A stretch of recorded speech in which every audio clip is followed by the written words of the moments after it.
Next definition है non linear space. Non linear space क्या होता है? इसके लिए हम एक वेक्टर स्पेस कंसीडर करते हैं। एज्यूम कर लेते हैं वी एक वेक्टर स्पेस गिवन है ओवर ए फील्ड एफ। यहाँ पे आपको इनर प्रोडक्ट स्पेस गिवन नहीं है, सिर्फ क्या गिवन है? Vector space. डिफाइन कर देते हैं norm of you. Norm of you, अब ये अगर इनर प्रोडक्ट स्पेस गिवन नहीं है तो इन सिंबल्स को हम बोलेंगे ओनली प्रोडक्ट।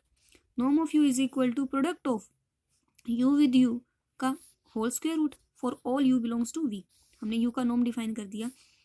देन हम इस वेक्टर स्पेस वी को नॉर्म की इस डेफिनेशन के साथ में नॉन लीनियर स्पेस तभी बोलेंगे अगर ये कुछ कंडीशंस सेटिस्फाई कर देता है। First condition, norm of U greater than equal to 0 होना चाहिए, और जब कभी भी नॉर्म ऑफ यू 0 के इक्वल आए देन वो वेक्टर यू भी 0 होना चाहिए, और जब वेक्टर यू 0 के इक्वल हो तो उसका नॉर्म भी 0 होना चाहिए। Mean norm of U is equal to 0 if and only if U equals to 0। First condition ये सेटिस्फाई करनी चाहिए। सेकंड कंडीशन, अगर वेक्टर यू के साथ में कोई स्केलर मल्टीप्लाई में है तो उसका जो होल नॉर्म है वो इक्वल होना चाहिए मॉडुलस ऑफ स्केलर इनटू में नॉर्म ऑफ वेक्टर यू, जहां ए स्केलर है वो फील्ड का एलिमेंट होगा। थर्ड, कोई भी दो वेक्टर के एडिशन का जो नॉर्म है वो लेस देन इक्वल टू होना चाहिए दोनों के अलग अलग के नॉर्म के एडिशन के बराबर। मीन ट्रायंगल इनइक्वालिटी होल्ड करनी चाहिए। तो अगर वो वी वेक्टर स्पेस उस नॉर्म की डेफिनेशन के साथ में इन तीनों कंडीशंस को सेटिस्फाई कर देता है तो हम बोलेंगे कि वी एक नॉन लीनियर स्पेस है अंडर द गिवन नॉर्म।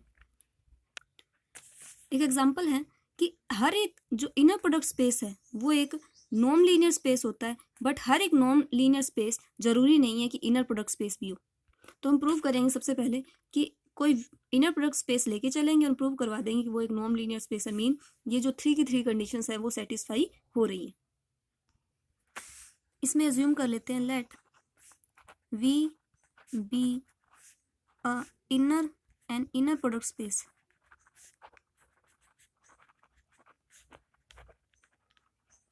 और हम यहाँ नॉर्म डिफाइन कर देते हैं। Norm of U is equal to root of inner product of U with U. अब यहाँ इनर प्रोडक्ट नाम दे सकते हैं क्योंकि वी हमें एक इनर प्रोडक्ट स्पेस दे रखा है where U belongs to inner product space V. हमें प्रूव करना है कि ये क्या होगा, एक नॉन लीनियर स्पेस होगा। मीन फर्स्ट कंडीशन सेटिस्फाई करनी चाहिए। फर्स्ट कंडीशन कौन सी सेटिस्फाई करनी चाहिए कि फर्स्ट हम ये शो करेंगे कि norm of vector is always greater than equal to 0 and norm of u equal to 0 if and only if u is equal to 0। तो इसको हम प्रूव करते हैं।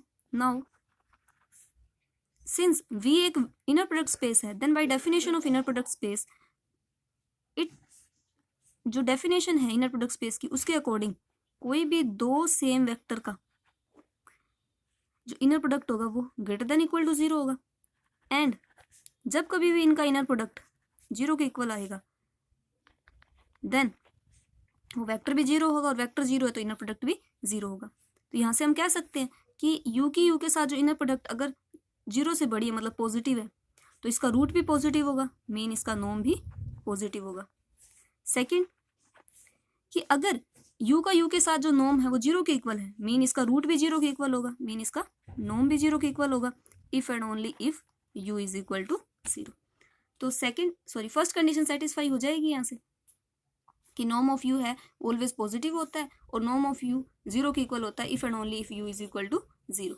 सेकेंड कंडीशन सेटिस्फाई करनी होती है कि norm of a u is equal to modulus of a into में norm of u where a belongs to field.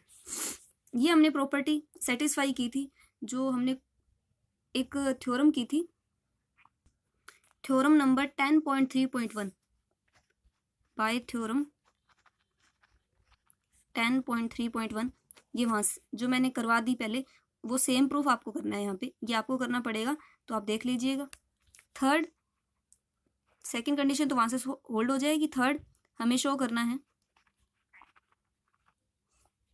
कि u का नॉर्म प्लस v का norm is always greater than equal to norm of u plus v, where uv belongs to vector space. ये triangle inequality है। Triangle inequality को भी हमने पूरा अच्छे से एक्सप्लेन करके सोल्व किया था, मतलब पूरा सोल्व किया था। तो ये वहाँ से आप कर लेना बाय ट्रायंगल इनइक्वालिटी थ्योरम, वो पूरा प्रूफ यहाँ पे करना है। तो हम देखते हैं कि जो तीनों की तीनों कंडीशन है वो सेटिस्फाई हो जाएंगी। तीनों कंडीशन अगर सेटिस्फाई हो जाती हैं तो हम बोल सकते हैं कि जो इनर प्रोडक्ट स्पेस है वो क्या है, एक नॉन लीनियर स्पेस है। दस V is a non linear space. आपको ये कंडीशन यहाँ पे सोल्व करके दिखानी होंगी। इसका कन्वर्स पार्ट है कि एज्यूम कर लेते हैं V आपको एक नॉन लीनियर स्पेस गिवन है। प्रूफ देखते हैं कि क्या ये एक इनर प्रोडक्ट स्पेस हो सकता है।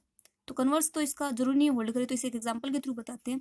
एज्यूम कर लेते हैं कि V जो नॉन लीनियर स्पेस है आपको गिवन है R2 के इक्वल, और फील्ड है वो रियल नंबर का सेट है, और डिफाइन कर देते हैं नॉर्म ऑफ U, क्योंकि हमें पता नहीं है कि इसका इनर प्रोडक्ट स्पेस एग्जिस्ट करता है कि नहीं करता, मतलब इनर प्रोडक्ट एग्जिस्ट करती कि नहीं करती। तो इसलिए हम नॉर्म ऑफ U डिफाइन कर देते हैं maximum of U1 and U2, where U है वो कुछ U1, U2 टाइप का है।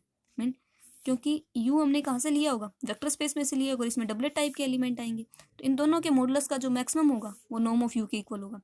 तो इस नॉर्म के अंडर हम ऐसा एक फंक्शन इनर प्रोडक्ट डिफाइन नहीं कर सकते कि नॉर्म ऑफ U है वो इक्वल आ जाए root of inner product of U with U। इसलिए ऐसी अगर एक इनर प्रोडक्ट ही डिफाइन नहीं कर सकते, मतलब एग्जिस्ट नहीं कर रही, तो ये एक इनर प्रोडक्ट स्पेस भी नहीं होगा। तो हम कह सकते हैं कि every non linear space is not necessary to be an inner product space, but every inner product space is a non linear space.